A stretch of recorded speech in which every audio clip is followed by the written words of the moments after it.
రాజరాజ ధర్మరాజు తన సోదర సహితంగా ఇంద్రప్రస్థమునందు రాజసూయ యాగాన్ని తలపెట్టడం, దానికి నిన్ను బంధుమిత్ర సోదర సపరివార సమేతంగా విచ్చేసి ఆ యాగము జయప్రదమనేట్టు బాధనగా ఉండమని తెలుపుతూ శ్రీముఖాన్ని పంపాడు.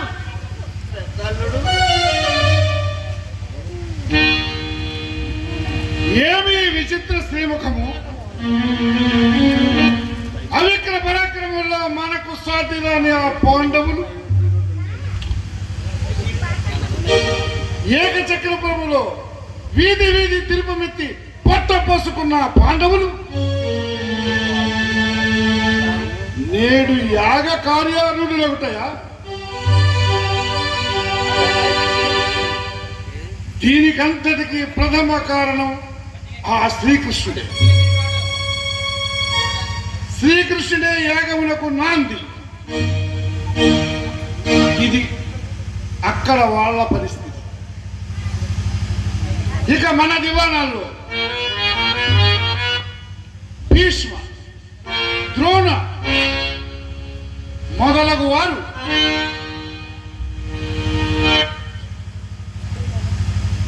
మన పక్షంలో ఉన్నను పాండవులను కీర్తించుచు వారి పబ్బము గడుపుకొనుచున్నారు.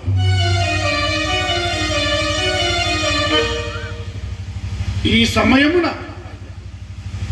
మనము రాజసూయమునకు వెళ్ళడమా మానడమా?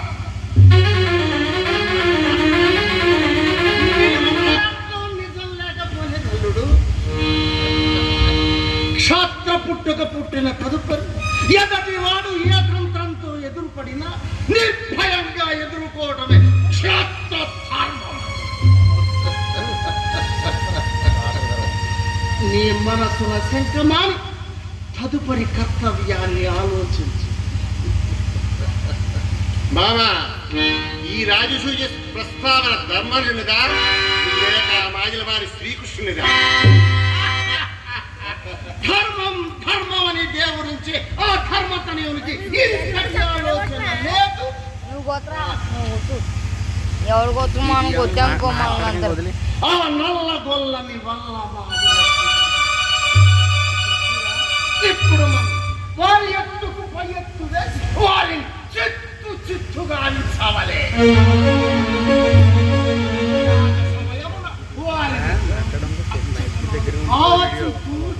అడుగులు వేయవలే. ఫల మామా ఫల. అటులైనా రాజసూయానికి వెళ్ళవలసిందేనా మామా? తప్పదు రాధానందన. ఈ రాజసూయమును మాకు వెళ్ళి ఈ ప్రయాణము మనకు ప్రయోజన కార్యం. ఏమిటి మామా ప్రయోజనము? ఏమున్నది కన్నా దశ దిశాంత విశ్రాంత సార్వభౌములని ఆ ధర్మజుని కీర్తించుచున్నప్పుడు వినడానికి రాజసూయమునికి విచ్చేసిన రాజవరేణుడు ఆ ధర్మజునకు కర్తములు చదివించుచున్నప్పుడు చూచి తిలకించటానికి. అంతేనా మామా? నా ఆలోచనలు అంత తక్కువగా అంచనా వేయకు పెద్దలు. అచ్చటకు మనము వెళ్ళిన ఇది అంతయు మాతృపయే. ఇది పాండవులకు మేము ప్రసాదించిన భిక్షయే అని అచ్చట ఉన్న అందరికీ మనము తెలియజేయవచ్చు. వారి ఆనందము అందాగారము మనం పర్యవేక్షించవచ్చు. అచ్చటకు చేసిన రాజ ప్రముఖులతో రహస్యముగా సంప్రదించి మిత్ర ప్రేమను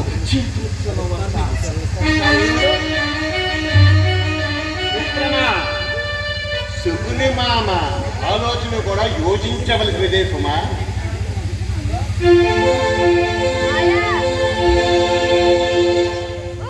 అయినా రాజసూయ వెళ్ళవలసిందేనా మామా? అవును, ఇప్పటికే మనం చాలా ఆలస్యం చేశాం. ధర్మజుడు మన కోసం ఎదురు చూస్తూ ఉంటాడు. అచ్చటకు వెళ్ళి మనము కావలసిన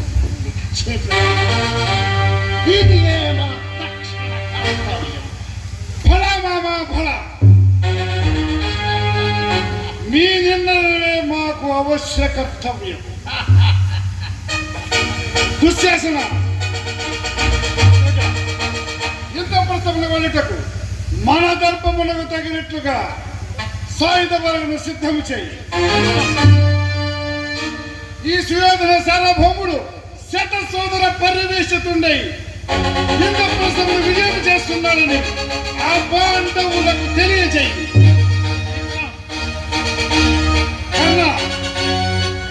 కర్ణ, రేపు సూర్యోదయమే మన ప్రయాణం.